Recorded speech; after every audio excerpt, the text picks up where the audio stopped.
During that time, the Egyptians were having problems with unloading their cargo in the New York port.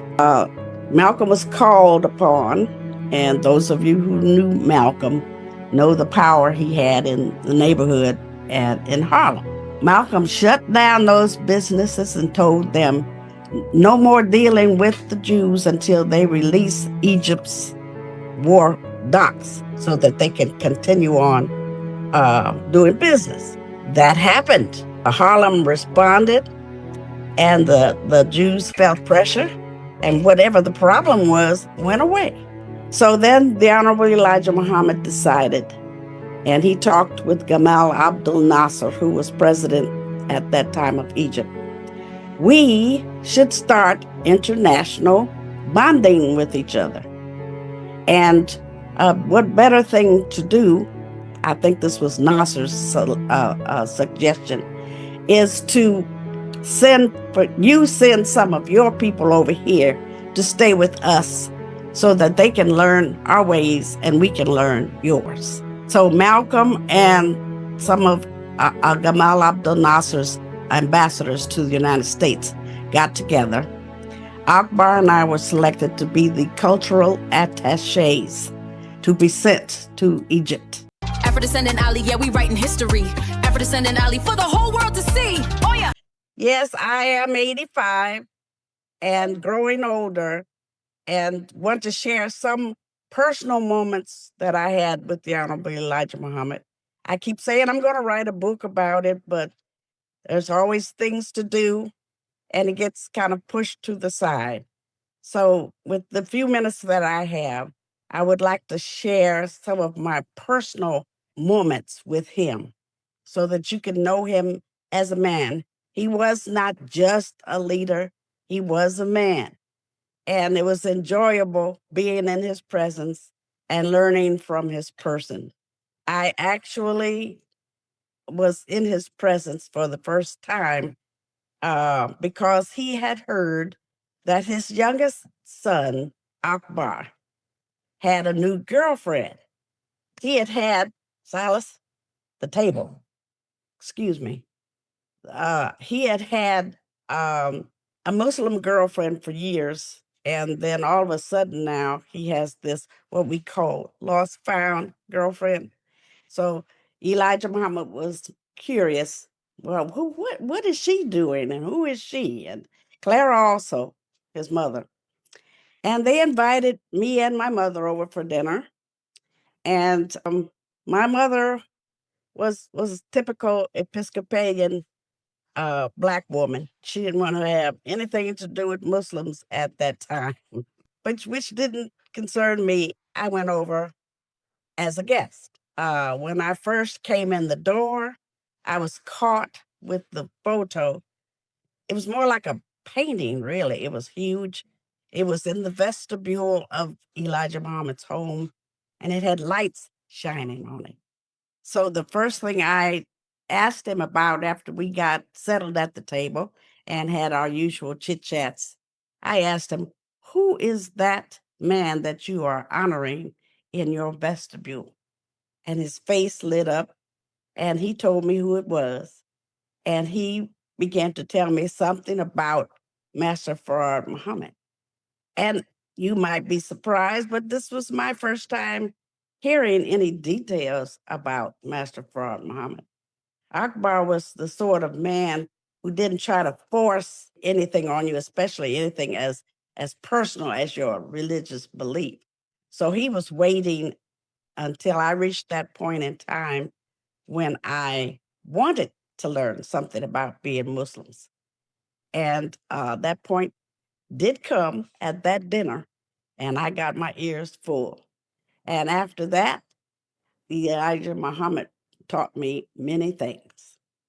And I was very pleased to have gotten to know him when I was young like that because I had lost both of my parents.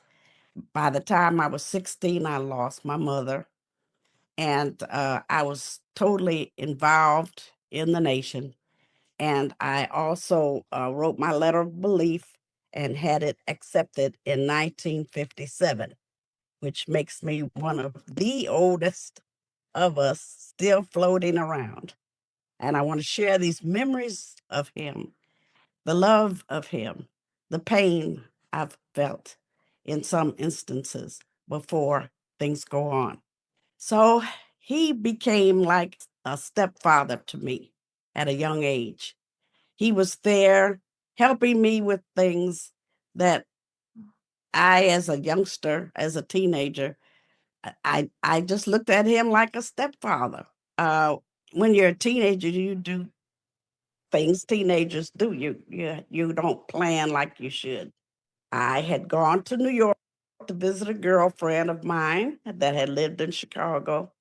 We had a wonderful time, and when I came back, we had landed at O'Hara Airport. Those of you who live in the Chicago area know where that is. And for the first time, it dawned on me that, oh, I might not have enough money to get back to the south side of Chicago. And I was going, oh, what am I going to do? I know what I'm going to do. I'm going over to Akbar's house and see if his daddy can help me out. So that's what I did with my stupid little 16-year-old self. I went over to his house by cab, went up to the front door, and asked to speak to him. And I told him the situation I had gotten myself in. And he reached in his pocket and he went over and talked to the cab driver and paid for my entire trip all the way back to where I was living in Chicago. He was there for me. He was there for me when I graduated from high school. I graduated at 17, not quite of age, but my grandmother trusted me. I had been living with close friends.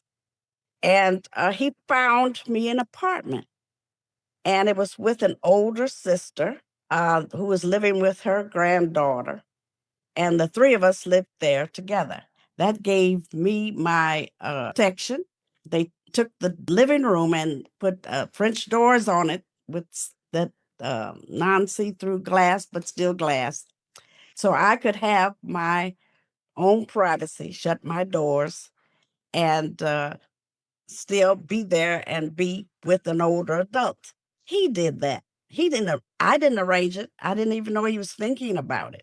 Well, there were other instances after I became his official daughter-in-law where he again stepped in.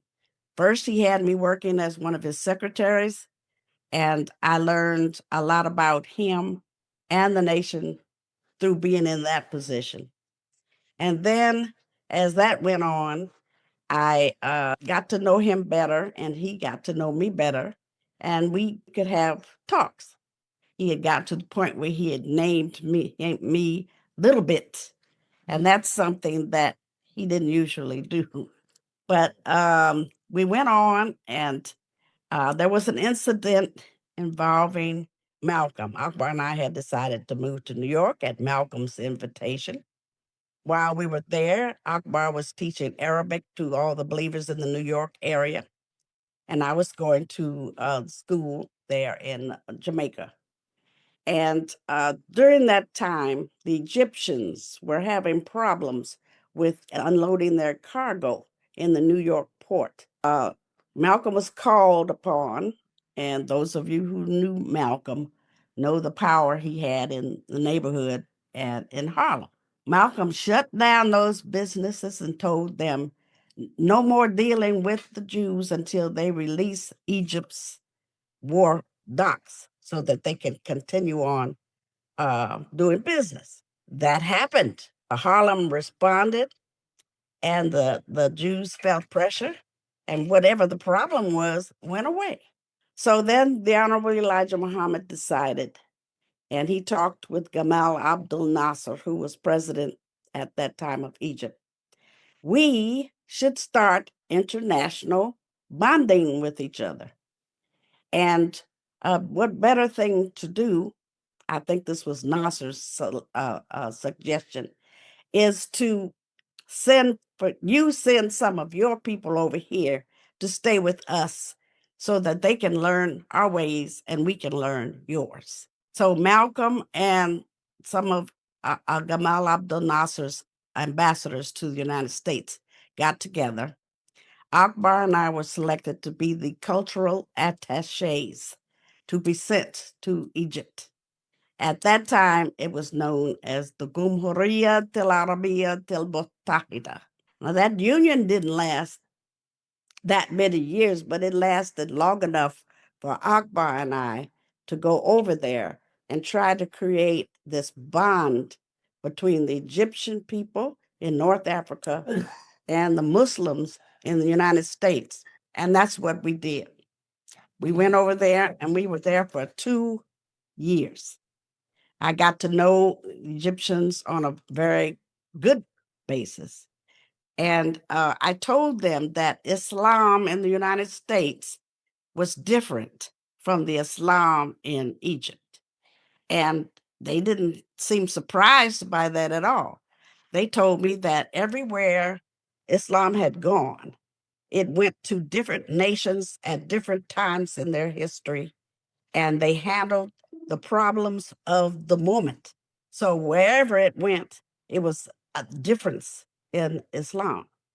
So for that to be a difference with us was not unusual for them, very understanding. So while we were there, we learned as much as we could. I picked up the Arabic language in about 2 years, kind of out of force, because if you live in a land ain't the language, you're at a disadvantage. That's something that we have to keep in mind when we make our future plans also. The time period of learning the language, if you know where we're going to land, get in on the language at an early start so that you won't be in the position I was in. I would learn just enough Arabic to say, can you direct me to the nearest grocery store in Arabic? And they would give it to me in Arabic. And then I'd have this blank, dumb look on my face because I didn't know what the hell they were telling me. So they would take pity on me and take me out of their way to the grocery store. We're going to have to face situations like that in the future, wherever we land. And we're going to have to prepare for them in advance. I went through that. That doesn't mean we all have to go through that. You know, that's a necessity of life, food. So let's do things like that. When we get together as a group, those of us who have the desire to leave the United States and have our own nation, which is a good 3/4 of us, I'm sure. We just haven't had the question or vote put to us. But it's coming. It's coming. We will be able to do that. And that's what we're getting together as the Afro-descendant nation now. After I left Cairo, I came back to the United States a little ahead of Akbar. Things are the way they are. And Malcolm asked me to come up and visit he and Betty. And they were planning a talk show, and they wanted me to be a part of that talk show. It just so happened after we were making the plans that other things were going on at the same time. And that's when Malcolm's famous rooster's chickens coming home to roost came out of his mouth. And I told him, oh, Malcolm, you're going to catch it for that. You were told not to say anything like that. And it did happen. And guess what? After it all, the wind blew over, I ended up deciding to go to Los Angeles. And that's where I met my present husband, the Honorable Silas Muhammad. He already knew Messenger. He was already a Muslim and had been working with Muhammad Speaks. But when we got married, I wanted to bring him back to meet the messenger face to face. So we came that special purpose. And the messenger looked at my husband and he smiled and he started beaming and he said, oh, you have met your match this time. And that started their relationship with each other. He put both of us to work. He had me as his national financial secretary. Now, John Ali was the national secretary. And he basically kept Muhammad Speaks functioning and running. And that's what he did. But I handled the nation's finances. And one day, the messenger called me down from work, and he gave me a box of little red books. They were actually safe that the banks give you. He gave me the big box, and he said, "Sister Harriet." He always overemphasized my name. I want you to build me a bank. And I had to keep a straight face, but I'm thinking to myself, I don't know anything about banking. If I had known that before I started college, maybe I could have gone that direction. But this is not my forte. I don't know anything banking. But those of us who loved him and were helping him build this nation, we didn't do that. If he said he wanted, it was our duty to try our best to make it happen. And that's something that's missing now. That's what we have to get back. That desire, that love, as some of the brothers mentioned earlier, for nation building. It takes that kind of love and determination to make things happen. I didn't know anything about banking, but I learned it. Now, I might have broken a lot of federal rules, but it didn't bother me because I didn't know them. So the first thing I did was develop a banking system so I could keep up with everybody's money. And then I contacted all the Muslims and non-Muslims who wanted to help us with this nation building. And we collected all of their money. I had them withdraw their money from every bank in the United States. And I collected it into 3 functioning banks in Chicago. At least I had enough sense to do that. I wasn't trying to stash the money in something we set up. No, it went from one legitimate bank to another legitimate bank. But in that process, we built up millions. And that was the foundation for ours later setting up our own bank, which is something we did. And we went on in other areas. You're familiar with it. We've discussed some of those things. There wasn't hardly any area that we didn't touch. We had medical doctors who came into the nation. And of course, the Muslims would go to them to give them business. Anything we did, we tried to help each other. And so did other Black people. We had a lot of respect in the Black community when we were together. We came up to a total of about 450,000 people interacting with each other. And we need to do that again.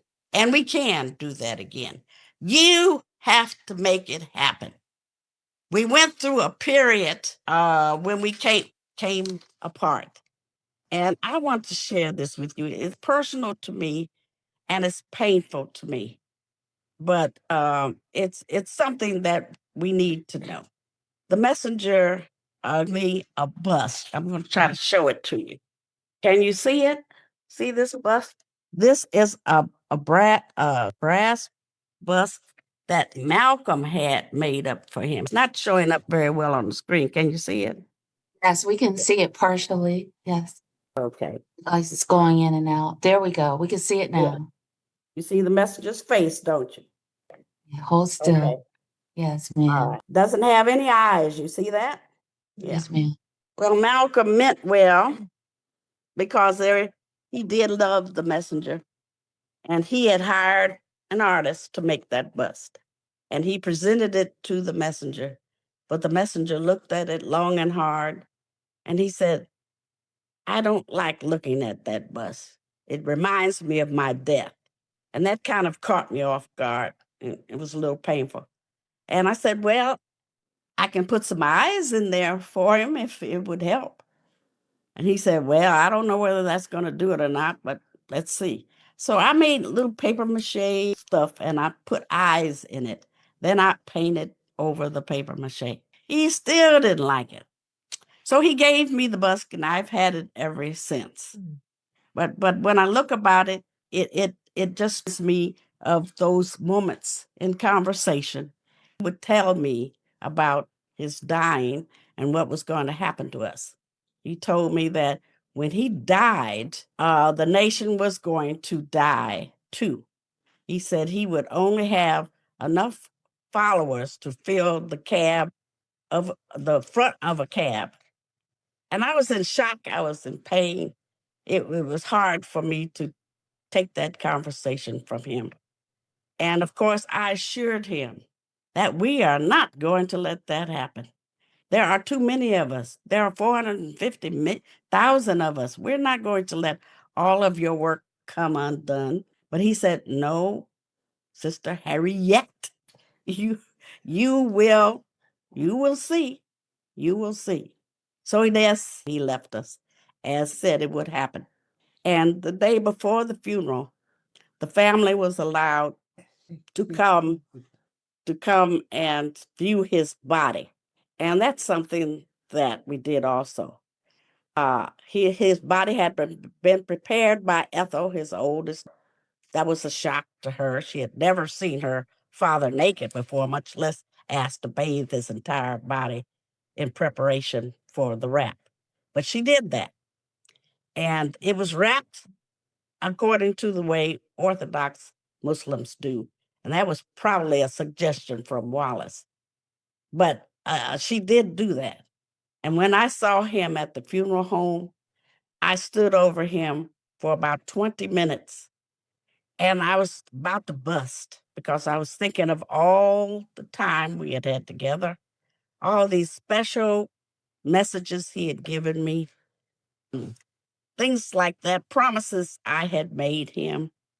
And that's one of the things that keeps me going at this ripe old age of 85, is that I made a promise to him that we are not going to let this happen. We are not going to let this nation die. And I reach out to you so that you can do your part and not letting our nation die. Submitted.